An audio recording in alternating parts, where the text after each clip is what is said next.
Bonsoir à tous et à toutes et bienvenue dans cette 165e rencontre un endroit où aller, où ce soir nous avons le plaisir de faire le lancement du livre de Valentin Spitz qui est depuis ce matin sur toutes les tables de librairie et qui s'appelle Un fils sans mémoire, paru aux éditions Stock.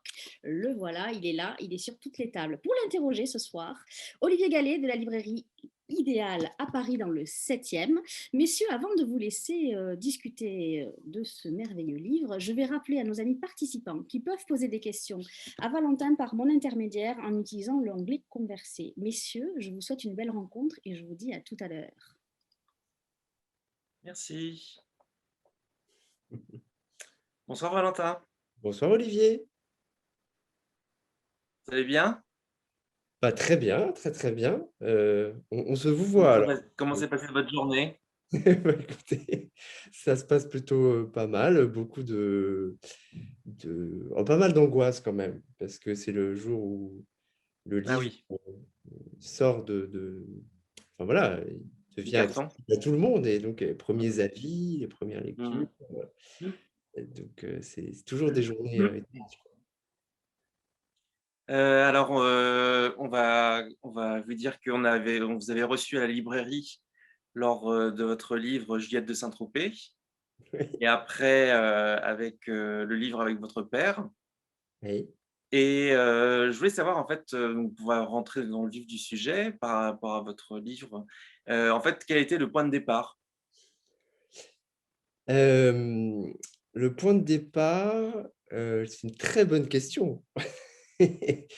Le point de départ, euh, je crois qu'il est très lointain. Le point de départ, c'est ce que je raconte dans le livre, sans doute, vers 7 ou 8 ans, quand je commence à écrire finalement cette absence-là et à la noter dans des petits carnets d'enfants. D'une certaine manière, j'ai dû commencer à écrire ce livre-là il y a voilà, 25 ans, 30 ans. Et puis après, il y a eu d'autres livres, il y a eu d'autres versions, mais je crois que le point de départ de ce livre, c'est vraiment euh, poser, ou en tout cas tracer, mettre le stylo dans cette plaie-là de l'absence et essayer Mmh. d'en faire une histoire, d'en faire quelque chose, quoi. Mmh mh. Parce que déjà dans votre premier roman, comme vous le dites dans ce livre-là, en fait, vous avez parlé de votre père, mais que c'était un peu, c'était, écrit enfin le personnage était différent de vous, en fait? Oui, c'était sans doute ce que je pouvais ressentir, parce qu'on met toujours beaucoup de nous, finalement, Mmh mh. dans nos personnages, Ouais. mais de manière peut-être plus adolescente, plus violente. Enfin, je veux dire, c'était quand même un livre qui, qui, euh, qui se termine finalement par un meurtre abominable du père qui est assassiné Mmh mh. par le fils, avec du sang, voilà, c'est quelque chose de très pulsionnel, quoi, de très, très Mmh. agressif. D'ailleurs, c'est un livre Vous que je... spoilez déjà la fin du premier. Ouais, j'aurais pas dû faire ça. Effectivement, j'aurais pas dû faire ça.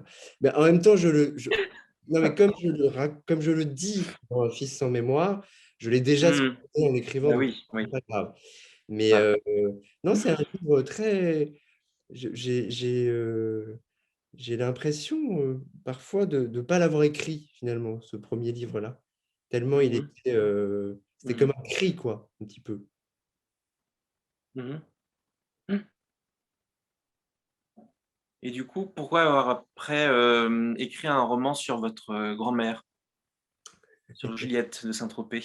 Ah oui, on y va dans les questions, hein, Bah, Alors, c'est on rentre dans le vif du sujet. alors, pourquoi avoir écrit un livre Alors, ce qu'il faut peut-être dire quand même, c'est que Mmh mh.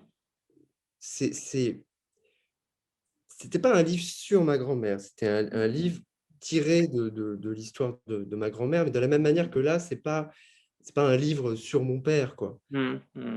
C'est ce que moi j'en ai fait et comment moi je l'ai transformé. Et Mmh. d'ailleurs, ce qui est rigolo, c'est qu'aussi bien sur Juliette de Saint-Tropez, auquel vous faites allusion, que sur Un fils sans Mmh. mémoire et les premiers retours familiaux que j'ai pu avoir. Au fond, Mmh. chaque personne qui a pu vivre ou croire vivre ces histoires de près ou de loin a toujours une vision complètement différente. Chacun a un roman différent dans la tête Mmh. et c'est pas Oui, forcément bien le sûr. mien non plus. Donc Juliette, c'était au fond une grand-mère, un personnage de grand-mère qui avait, qui m'avait énormément marqué, qui était devenue une sorte d'héroïne familiale, une héroïne d'un roman aussi qu'elle avait en partie contribué à écrire, dans la manière dont elle nous l'avait raconté, dans la manière dont ses aventures étaient voilà, posées comme ça, là, à droite, à gauche et infusaient dans nos têtes. Et, Mmh mh. et je sais pas, j'ai j'ai eu envie de la raconter, mais sans doute, au fond, heu, avec la même obsession, du père. De la même manière que dans le Mmh. premier roman Et pour toujours ce sera l'été, c'était, voilà, la recherche du père, l'absence du père, pourquoi pas de père, Mmh. Mmh. pourquoi il ne m'aime pas, pourquoi il ne m'écoute pas. Mmh. Mmh. Juliette était un petit peu la continuation de ça et une autre forme de recherche Mmh. là-dessus, puisque ça explorait, là, pour le coup, non pas l'absence, mais l'effacement et la disparition, totale du père, puisque là, il s'agit de Mmh. en l'occurrence du grand-père du héros, Lucas, qui, tout simplement, voilà, a disparu. On ne sait Mmh. pas du tout où il est, rien du tout. Donc peut-être que le Mmh. point commun qu'il peut y avoir, et c'est peut-être pour ça que j'ai écrit sur Juliette, alors qu'au fond, je voulais écrire sur les Ouais. autres qui l'ont entourée, Mmh. fait un peu le fil rouge Mmh. de ces 3 livres. C'est qu'est-ce que c'est qu'un père? Ouais, d'accord. Voilà. Mmh. Et donc dans ce roman, dans ce livre, pardon, on parle de l'absence du père, en fait. C'est un des points centraux quand même du livre. Oui, tout à fait. C'est, en d'une certaine manière, tout à l'heure, je vous parlais de l'enfant à 8 ans, quand j'ai pu commencer à écrire.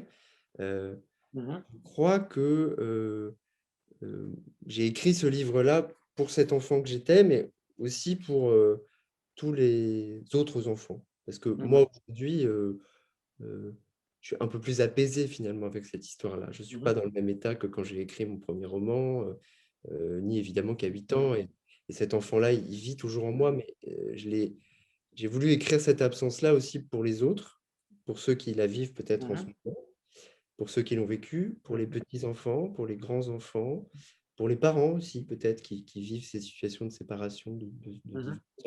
J'ai j'ai Ouais. voulu, leur montrer qu'on pouvait faire quelque chose finalement de l'absence et Mmh mh. essayer, heu, Ouais. face d'une certaine manière au trauma que ça peut représenter pour un enfant de ne Mmh mh. pas avoir un de ses 2 Mmh. parents, Mmh. de pouvoir se dire qu'il n'est pas Mmh. aimé du coup, hein, ou soutenu ou bon, que Mmh. on Mmh. peut dépasser ça Ouais. d'une certaine manière et réussir à donner du sens à ça. Voilà, c'est peut-être ça. Mmh mh. Mmh. Mmh. Vous dites aussi qu'en fait, dans la famille, il y a eu aussi, il y a le grand-père et puis aussi donc le père, hein, du personnage, de la personne, on va dire, c'était des taiseux, en fait, qui ne parlaient pas beaucoup. Oui, tout à fait et c'est une autre partie importante que j'ai voulu, explorer dans le livre. C'est que, heu, Mmh. pour qu'il y ait, absence, en général, c'est qu'il y a silence. C'est-à-dire qu'on ne peut pas parler, que ça ne peut pas se parler, qu'il y a Mmh. quelque chose qui reste, et donc j'ai voulu, écrire là-dessus, explorer, dans finalement les racines transgénérationnelles. Qu'est-ce qui a pu faire que c'est comme ça, répété, heu, transmis, Mmh mh. ce silence-là, Ouais. d'où Mmh. ça peut venir et Mmh mh. comment, un trauma, en l'occurrence de la Seconde Guerre mondiale, a pu Mmh mh. se transporter de père du grand-père au père jusqu'au fils, heu, Mmh. Mmh. rendant finalement la parole impossible. Mmh. Mmh. Et c'est difficile à déjouer, c'est difficile Mmh. le silence. Mmh. C'est un truc, euh, parfois on peut pas, quoi. On n'y arrive pas. C'est pour ça que Mmh. j'ai écrit, je pense. Mmh. Que- Parce que c'était pas possible, quoi. C'était là, vous voyez, les Mmh. mots sont là et puis ils peuvent pas sortir, ils sont comme ça, on peut rien faire, quoi. Mmh. C'est ça, parce qu'en fait, quand il est adolescent, en fait, quand il récupère, son fils donc chez sa mère, enfin, c'est chez son ancienne femme, ancienne compagne, en fait, du coup, c'est vrai qu'il est dans la voiture et en fait, il y a une espèce de silence de plomb, en fait, Oui, où du oui, coup, oui. en fait, ils arrivent pas à dialoguer, en fait. Non, ils arrivent pas à dialoguer. Et il y a à la fois finalement le silence dont je parlais, hein, c'est-à-dire celui qui s'est transmis, celui Mmh. qui fait que ce père est Ouais. incapable de parler à cet enfant, sans doute comme son Mmh. propre père a été incapable de lui parler, incapable de Ouais. transmettre des émotions, incapable d'aimer. euh, mais s'ajoute à ça autre chose, et c'est pour ça que je disais tout à l'heure que c'était aussi un livre que moi j'avais écrit pour les enfants qui vivent ça. Et c'est que dans Mmh. l'histoire, au fond, cet enfant-là est pris dans un conflit de loyauté. C'est-à-dire que il se retrouve face à son père, Mmh. il sait que ses parents, ça se passe pas bien entre eux. Le père lui-même, au fond, en Ouais. veut à son ex-femme. Et c'est de raconter aussi euh, comment les adultes, euh, finalement, oublient l'enfant. Comment Mmh. ils peuvent faire de l'enfant l'objet de leur, de leur dispute, Mmh. de leurs différends, et comment l'enfant peut être empêché de respirer, empêché de parler, empêché de vivre, Mmh. parce Mmh. qu'il est pris dans des histoires que les adultes auraient à gérer eux-mêmes en tant qu'adultes, et qui ne Mmh. prennent pas leur place Mmh. d'adultes, Mmh. et que donc l'enfant est bloqué là-dedans. Mmh. Bah, en plus, oui, c'est vrai que, les générations de nos grands-parents, plus comme vous dites, l'arrière-grands-parents, en fait, c'était ça, ils étaient éduqués, en fait, personne ne pouvait parler à table. Enfin, je Tout vois, à moi, fait. j'ai un exemple aussi dans ma famille, Ouais. qui me disait qu'en fait, c'est vrai qu'à table, on ne pouvait pas parler et puis c'est vrai que moi, enfin, je parle de mon expérience personnelle, Ouais, ouais, mais c'est très bien. après, notre mère, en fait, du coup, à table, on pouvait parler. Enfin, je veux dire, bon, certes, les parents discutaient un peu entre eux, mais après, enfin, on avait quand même le pouvoir de parler.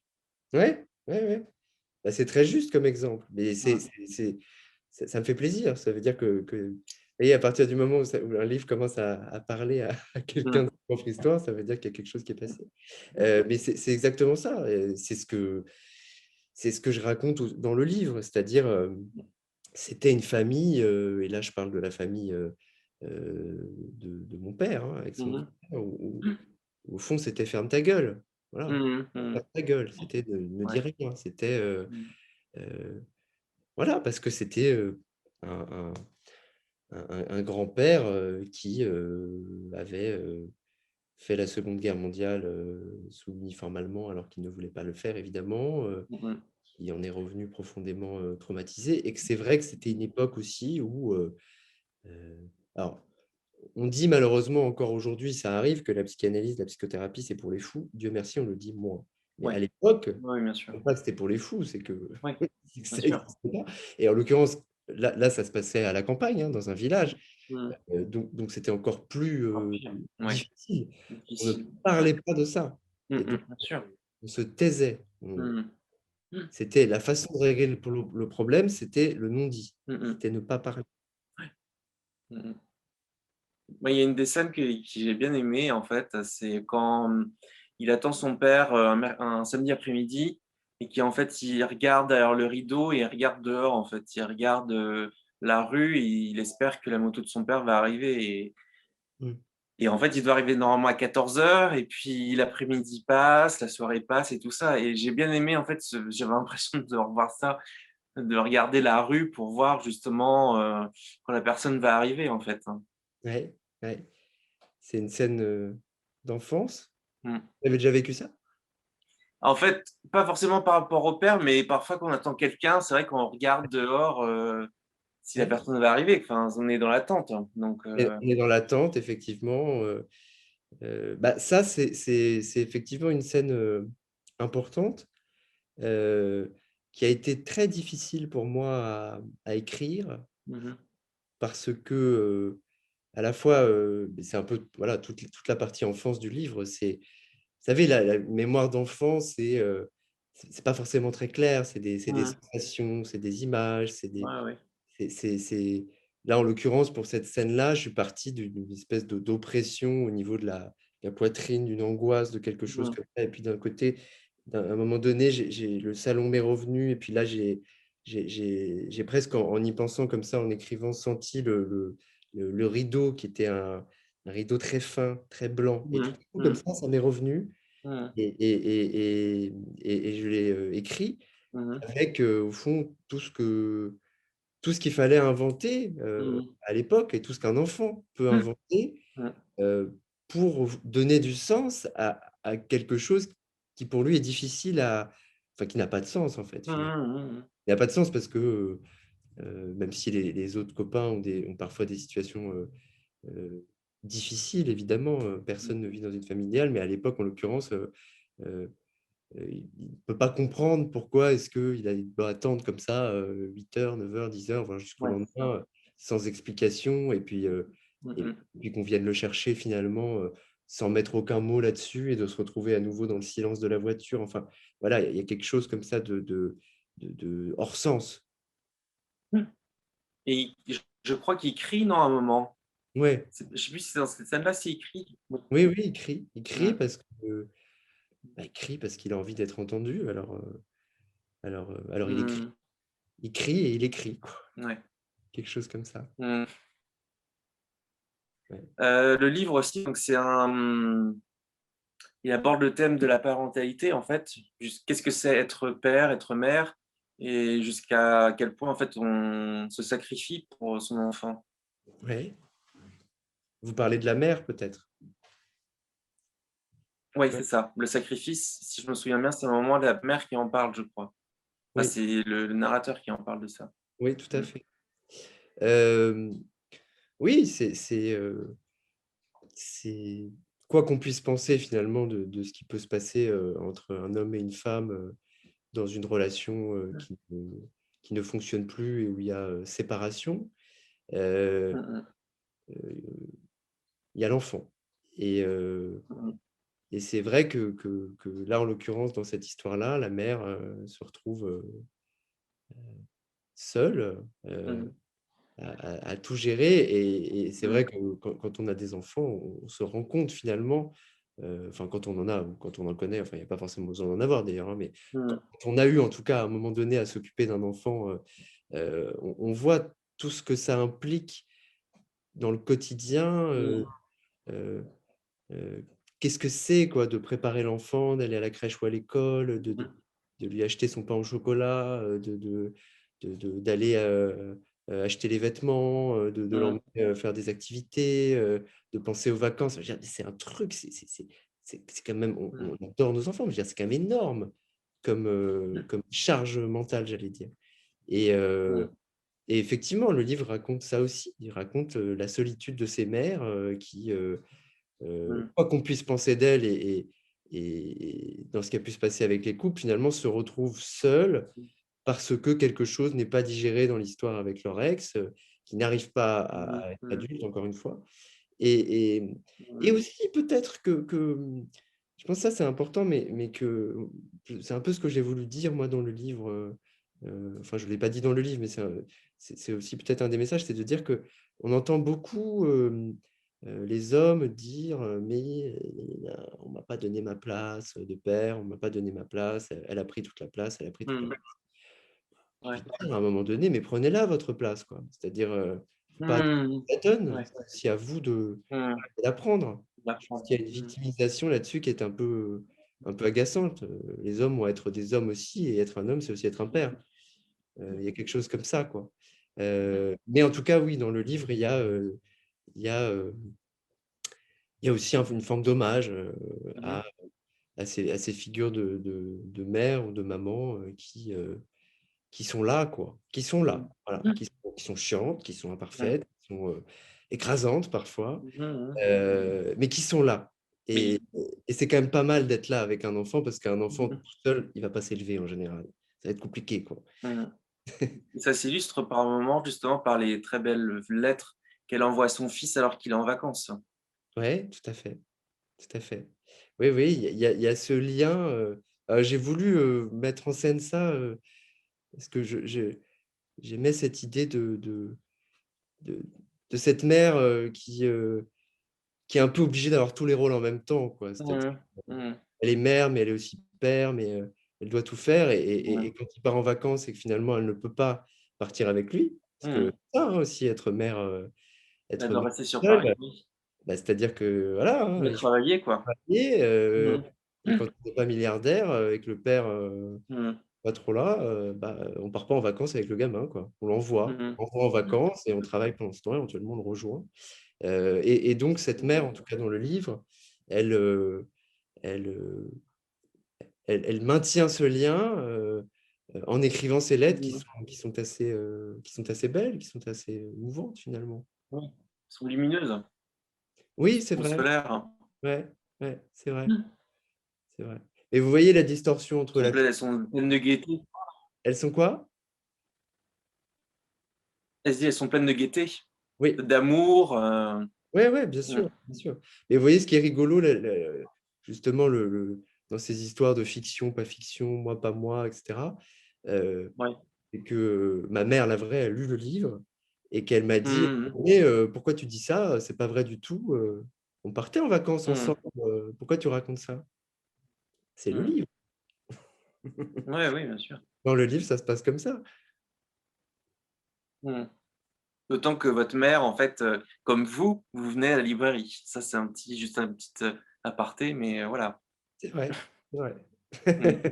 C'est vrai. Sinon, vous aimez beaucoup les jeux vidéo? Enfin, vous avez beaucoup, joué, non? Enfin, le Déjà, personnage, pardon. bah, heu, est-ce qu'il joue? Oui. Ah, vous faites allusion à la scène, oui, oui, je vois ce que vous voulez dire. Ouais. Ouais, et? Chez le père et tout ça. Non, mais c'est quelque chose que vous avez gardé encore ou non? Vous Ah! Alors, oui, vous avez des bons souvenirs, en tout cas? alors dans le livre, en tout cas de ce que j'en ai écrit, c'est pas des bons Oui. souvenirs, Oui, c'est ça. parce que non, c'est, Il occupe le temps, c'est ça, hein? Quand il ouais, dit chez son père, dans c'est le ça. livre, ce que je raconte, c'est plutôt ce qu'on peut voir avec les ados qui vont mal, c'est-à-dire, Mmh. qui s'anesthésient là-dedans, quoi. Dans Ouais, le livre, je raconte, comment on peut se shooter, ouais. aux jeux vidéo, sans limite, Mmh. et pour oublier, anesthésier, la peine. Et en l'occurrence, dans le livre, c'est la peine d'être, finalement chez ce père, Mmh qu'il ne mh. connaît pas, qu'il est obligé de voir alors qu'il n'a pas Mmh envie mh. de voir. Mmh mh. Et et voilà, mais Mmh.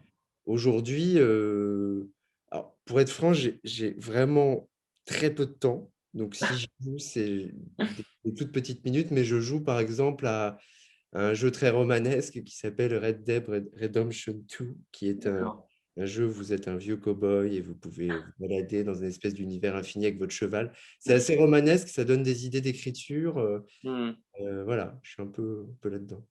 Mais il y a par contre, enfin, je sais en tout cas dans le livre, avec son grand frère, en fait, ils sont passionnés de Formule 1. Mmh. Ça revient quand même plusieurs fois. Oui. C'est des bons moments qu'il a avec son frère. Oui, oui, oui, et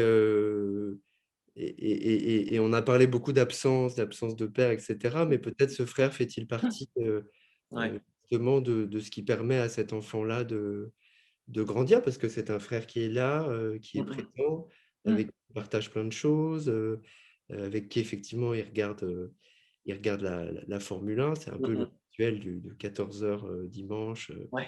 ensemble.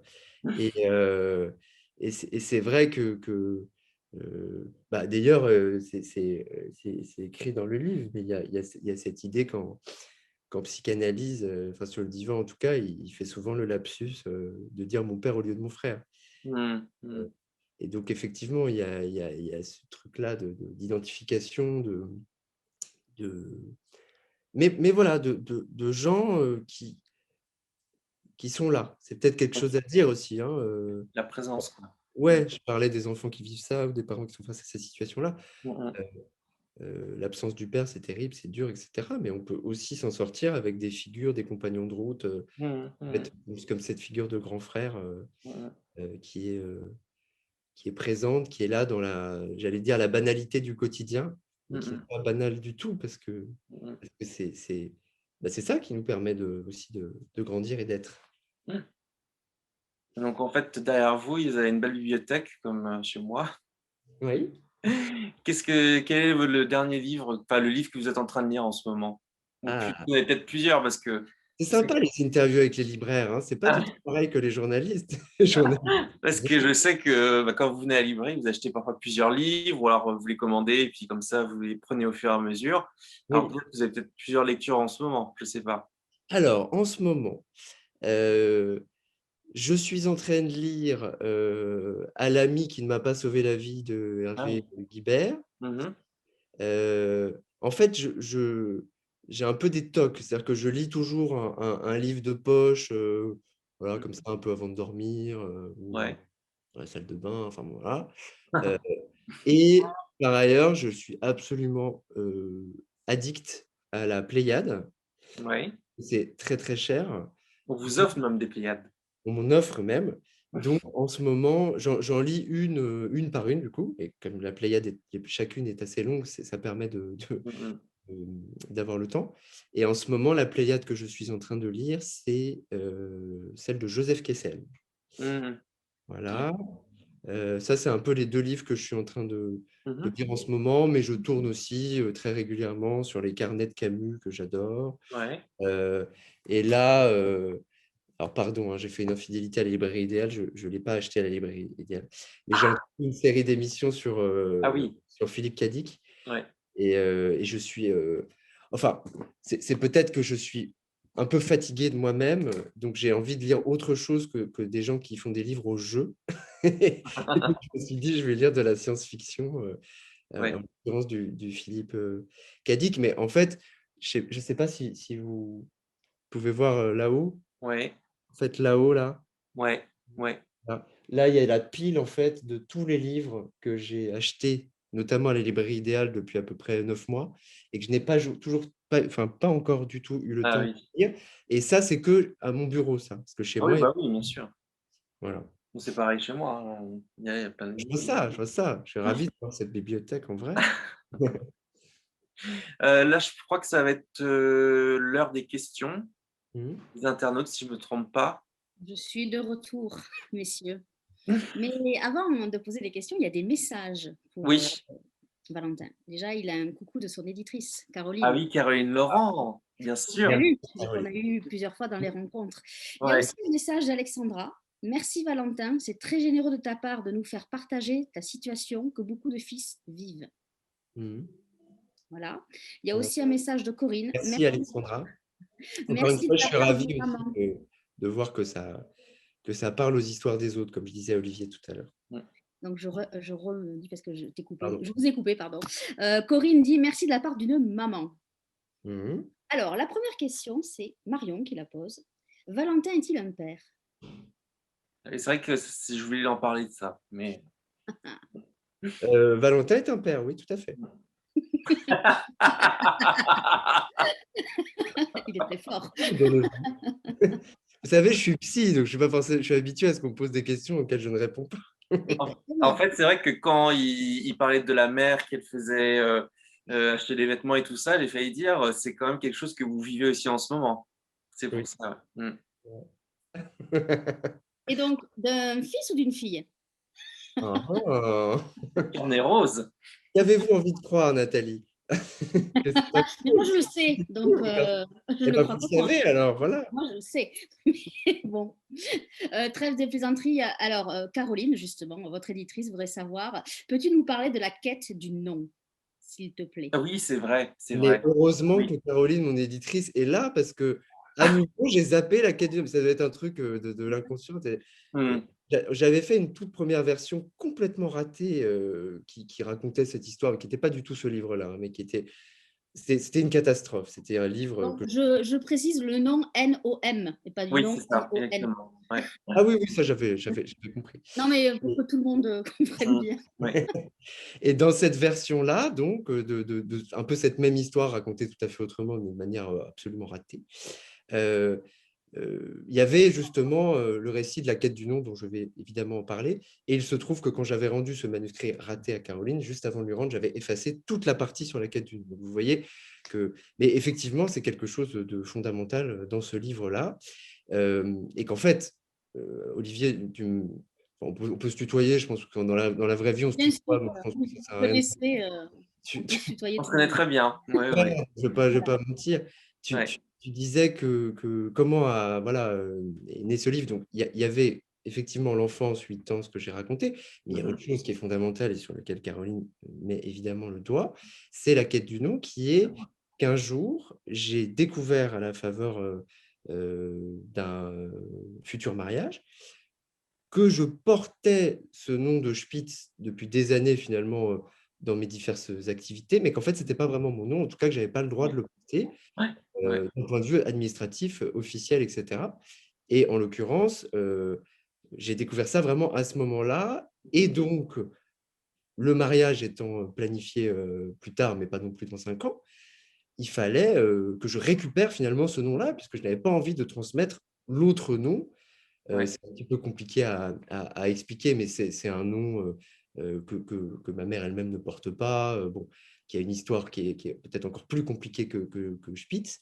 Et donc, j'ai voulu récupérer ce nom-là. Sauf que je me suis rendu compte que c'était un parcours du combattant Ouais. absolument hallucinant. Ouais. Il a Ouais. fallu rencontrer une avocate, faire des dizaines Mm. d'attestations. Vous devez appeler euh, des gens qui vous connaissent pour attester que Journal officiel. vous êtes bien qui vous êtes. Enfin, pour un écrivain, c'est un truc qui peut rendre fou. C'est-à-dire, et donc, dans le livre, j'ai voulu raconter, c'est vraiment un fil rouge du livre qui est Ouais. important pour le coup, toute cette recherche du nom, comment on récupère son nom, parce que c'est quand même quelque chose qui concerne 8000 personnes par an en France, que certains n'y arrivent pas, et que même quand on croit y arriver, je le raconte dans le livre, mais je n'ai pas pu tout raconter parce que ce n'était pas fini quand j'ai terminé le livre, même quand on croit y arriver, en fait, il y a toujours un procureur, il y a toujours quelqu'un qui vous dit que en fait, c'est pas bon, qu'il faut encore faire autre chose. Enfin, vous savez jamais si ça va se terminer. Et donc, pour moi, l'écriture de ce livre qui a été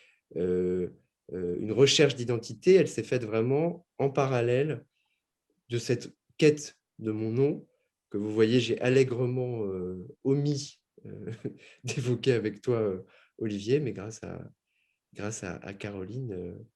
Mais vous savez, Ah, une Caroline. bonne éditrice, un bon éditeur, dans une certaine mesure, ça a certains points communs avec les bons psys, hein. C'est-à-dire que c'est savoir écouter, c'est savoir entendre derrière les silences, c'est parfois mettre le doigt sur quelque chose que nous, on n'aurait pas vu, donc ça ne m'étonne pas.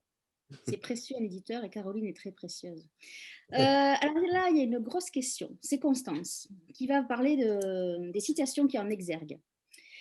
Concernant W ou le souvenir d'enfance, donc de Ouais. Pérec, est-ce que c'est une sorte d'écriture thérapeutique que tu portes dans ce récit? Alors, je vais laisser d'abord répondre à celle-ci, et parce qu'après, il y a sur la deuxième citation. D'accord. On va mélanger. Alors, un livre, c'est pas une thérapie. Ça ne peut pas être une thérapie. C'est pas la même chose. Je pense que ça peut accompagner un travail sur soi. Je pense que ça peut aider. Ce que je dis, ça vaut que pour moi, hein. Je ne suis pas en train d'asséner une vérité générale pour tous les écrivains, je parle que de moi. Donc, moi, ça a été, disons, en lien toujours avec ma vie, avec toutes les questions que j'ai pu me poser, le travail que j'ai fait sur moi, mais ce n'est pas à proprement parler une écriture thérapeutique. L'écriture thérapeutique, c'est sans doute la toute première version que j'ai rédigée de ce livre quand j'avais 18 ou 19 ans. J'avais d'ailleurs publié les lettres de refus récemment sur Instagram, qui s'appelait Les Sanglots longs, et qui était effectivement une espèce de longues giclées de haine, de tristesse, de colère, et qui a été refusée. Et merci d'ailleurs que ça a été refusé à l'époque, parce que je n'aurais pas aimé que ce soit publié. Là, aujourd'hui, ce livre-là, comme je le disais au début de la discussion avec Olivier, c'est un livre, c'est-à-dire que j'ai choisi ce que j'ai voulu raconter, c'est que j'ai transformé, c'est voilà, le fruit d'une longue analyse que j'ai pu faire de 34 ans de vie. Donc ça l'a accompagné, ça l'a aidé, l'écriture structure ma vie, elle a rempli cette moitié qui manquait à ma vie avec la figure du père absent, mais ce n'est pas une thérapie. Voilà. Ce n'est pas de l'écriture thérapeutique pour moi. Alors, la deuxième partie, c'est au regard de la citation d'Elisabeth Badinter, crois-tu que les pères silencieux obligent les fils à leur crier leur existence? Voilà, c'est des questions, ça. Du En bac. fait, oh là là, Constance. Vous pouvez me la répéter parce que le temps que j'y réfléchisse un peu. C'est compliqué. Au regard de la citation d'Elisabeth Badinter, crois-tu que les pères silencieux obligent les fils à leur crier leur existence? En tout cas, ils obligent leurs fils à être différents, donc à ne pas être dans le silence, parce que silence contre silence, c'est compliqué. Oui, oui, bien sûr. C'est nous oblige à crier, à essayer de se faire entendre par tous les moyens. C'est évidemment pas tout à fait, et en tant que psy, moi, les normes, j'y crois pas du tout, mais c'est vrai que c'est pas tout à fait dans la norme d'avoir à sortir un livre comme ça, nous tous romanciers, quand on parle de nos vies, quand on raconte nos histoires, on sait bien que si ça s'était passé autrement, on aurait pu en parler avec les gens concernés. Mais c'est parce qu'on n'a pas pu parler, c'est parce qu'on a été dans le silence, c'est parce qu'on a eu la bouche cousue, c'est parce qu'on a toutes ces émotions qui ne pouvaient pas sortir, qui n'avaient pas le droit qu'il fallait leur donner une voix. Donc c'est pour ça qu'on crie et qu'on fait du bruit. Donc je ne sais pas si j'ai répondu à la question, mais la réponse est plutôt oui. Il faut crier. Mais à un moment donné, il faut que le cri puisse se transformer en quelque chose qui donne sens à notre vie et notre vie à nous. Et de ne pas rester toujours le fantôme de ces pères-là, silencieux, de ne pas devenir des gens qui passent leur vie à essayer de comprendre. Voilà, il faut aussi pouvoir dépasser le cri pour vivre sa vie, pour faire de l'espace et pour faire tomber tous ces fantômes-là aussi, quoi. Je voudrais qu'on revienne sur un passage précis de votre livre, à la page 157. Il y a une comparaison pour parler du destin. Cette comparaison, c'est avec Ayrton Senna. Pourquoi avoir fait ce parallèle? Parce que juste parce que vous avez une passion et que Ayrton Senna a marqué tout le monde, la mort d'Ayrton Senna a marqué tout le monde, mais pourquoi ce passage et cette comparaison précise sur le choix qui décide en fait? Tout ça pour faire un parallèle à votre frère à la fin, en plus. Parce que je suis assez fasciné par cette idée de destin, effectivement. Qu'est-ce qui fait qu'à quelques secondes, quelques minutes près, une vie bascule d'un côté ou d'un autre? Qu'est-ce qui fait, si on prend l'histoire du couple dans le livre, par exemple, qu'est-ce qui fait est-ce que quelque chose aurait pu se passer différemment, mais une petite chose qui aurait fait qu'en fait ça se passe différemment et qu'ils sont restés ensemble. Vous voyez, moi, c'est cette espèce de petite miette comme ça et Sénat, en l'occurrence, oui, ce que je raconte, c'est que c'est l'histoire de quelques centimètres, c'est-à-dire il aurait pu se lever et marcher, être vivant, et c'est parce qu'il n'a pas eu ces quelques centimètres-là. Et dans le livre, c'est relié au grand frère, effectivement, parce qu'il y avait cette passion commune qui était la nôtre, mais je veux dire, qui est sans doute celle de beaucoup de gens, comme vous l'avez dit, parce que Sénat est un personnage iconique, euh, euh, en tout cas dans la mémoire de l'enfant, dans ce que j'ai pu travailler de la mémoire de l'enfant, la mort d'Ayrton Senna coïncide avec le départ, ce qui dans les faits n'est pas vrai. Hein. C'est ce que j'ai écrit dans le roman, parce que c'était la mémoire de l'enfant. Ce n'est pas exactement vrai, en tout cas. Donc, il y a ce truc-là, voilà, de me replonger dans la peau de l'enfant qui se disait à l'époque, mais s'il n'était pas mort, ben, ça serait pas, ça serait pas Schumacher qui aurait gagné. Et puis Schumacher, c'était quand même beaucoup plus ennuyeux que Senna.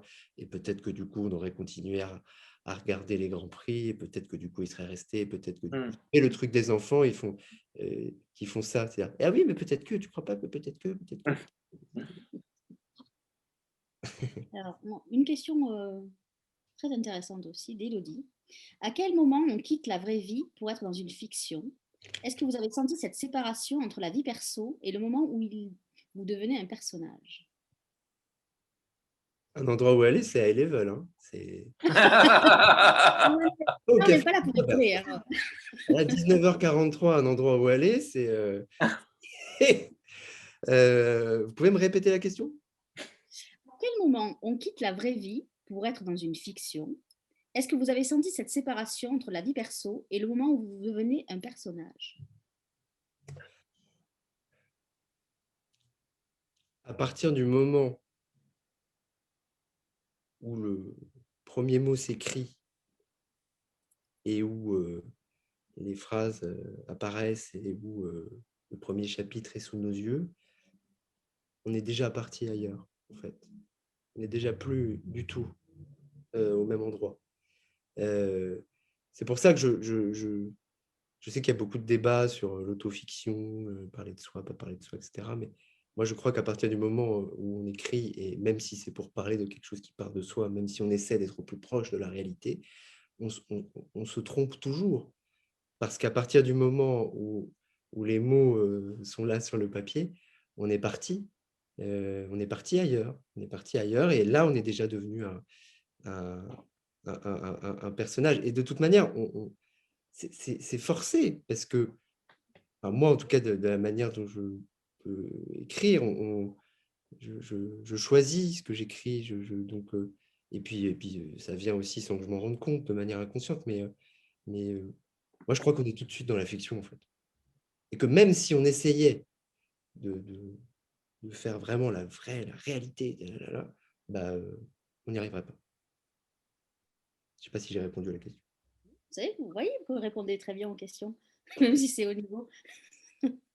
Et quel rapport avez-vous avec les photos, Valentin?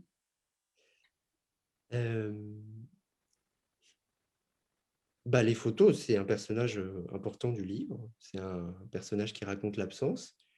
C'est cette... alors, ce dessin, parce que on me parle pas mal de la photo de couverture. En l'occurrence, voilà. En l'occurrence, c'est un dessin, une illustration à partir d'une photo floue. Mais la photo est déjà floue. Pas aussi floue que ça, mais elle est floue. Et dans cette idée de creuser dans la mémoire, qu'est-ce qu'on fait quand on a envie d'écrire la mémoire, quand on est perdu, quand on cherche? Ben, on va ouvrir des albums photos. Et là, il n'y en a pas. C'est ça. Il n'y en a pas. En tout cas, avec ce père, il n'y en a pas. Il y a, pendant 11 ans, il n'y en a pas. Il y a cette photo-là, il y a peut-être une autre photo. Et donc, c'est ça que j'ai voulu... je suis parti de cette réalité-là pour écrire qu'est-ce qu'on fait quand... Alors, c'est peut-être pour ça, d'ailleurs, que je me suis mis à écrire aussi. Et c'est peut-être pour ça que le livre est toujours plus fort que l'image, je trouve. C'est que quand on n'a pas d'image, il faut les créer avec les mots. Et donc, les photos sont un personnage important de par leur absence, finalement. Et un peu comme le père du livre. Il est important, mais de par son absence. Il y a un truc un peu paradoxal comme ça sur les photos.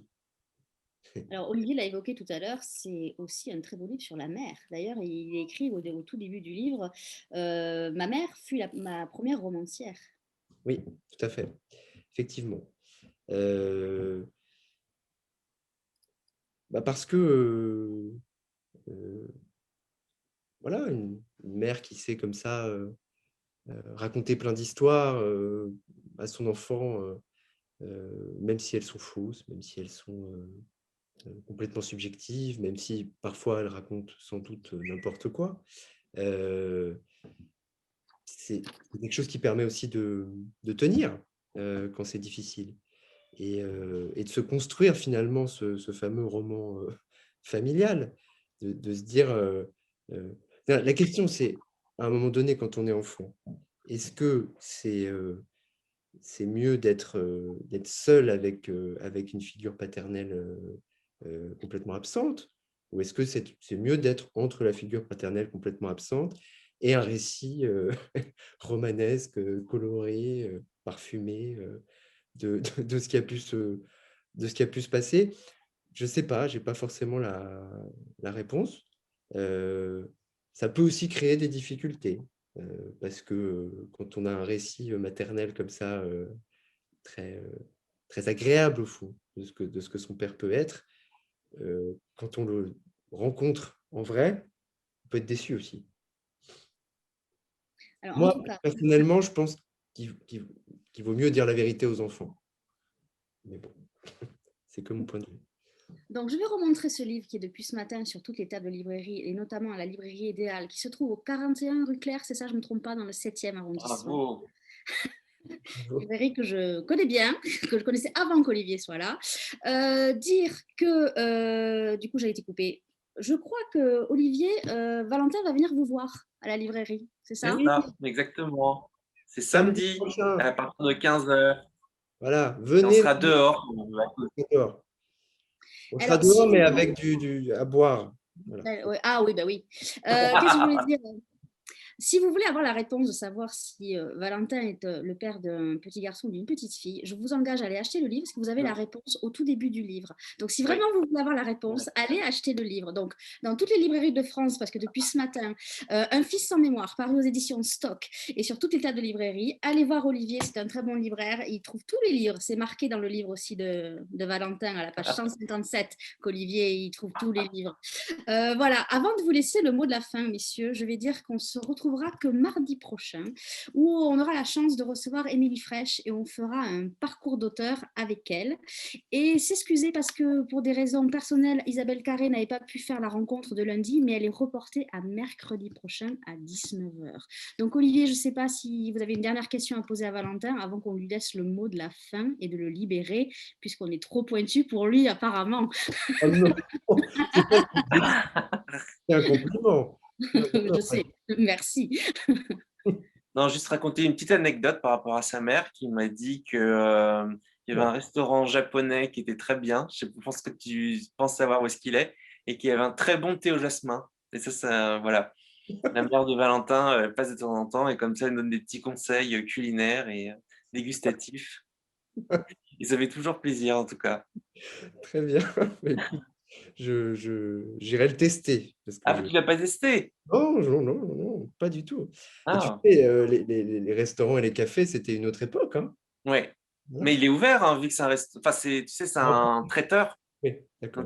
écoute, peut-être qu'on essaiera de faire ça de samedi. Très bien. Voilà, on Un peut petit aller boire dans les fly. librairies, c'est un bon compromis. Les bars sont fermés, on peut aller boire dans les librairies. Ouais, c'est Je ça. vous engage à aller boire avec Valentin et Olivier. Samedi, c'est à quelle heure 15h. 15h, voilà. Donc vous pouvez boire à 15h aussi, c'est votre droit. Valentin, je vous laisse le mot de la fin. Je vous remercie d'avoir été là avec nous ce soir. Olivier, merci d'avoir animé cette rencontre. Avec grand plaisir. Valentin, c'est à vous, je vous laisse le mot de la fin. Je voudrais dire merci déjà à vous, Nathalie, à Frédéric, et puis évidemment à Olivier Gallet. Et bon, c'était la première fois que je parlais de ce livre, donc je vous remercie. Et aussi pour, je me permets de le dire quand même, mais l'élégance de la manière dont vous avez parlé de ce livre, voilà, je trouvais ça bien. Et par ailleurs, écoutez, moi, j'ai plus rien à dire maintenant. Il faut lire le livre, en fait. Moi, Ouais. Lisez-le parce que vraiment, c'est très bien écrit, vous allez apprendre plein de choses et puis c'est très profond, c'est très touchant, c'est votre livre le plus personnel, mais lisez-le, voilà. Merci Messieurs, je vous infiniment. souhaite une belle soirée et je souhaite une belle trajectoire à Un fils sans mémoire paru aux éditions de Stock. Bonne Merci soirée. infiniment, Nathalie. Et Ouais. surtout, Oui. salutations au beau pays dans lequel vous vivez, à Caussade, où j'ai pu passer des très bons moments.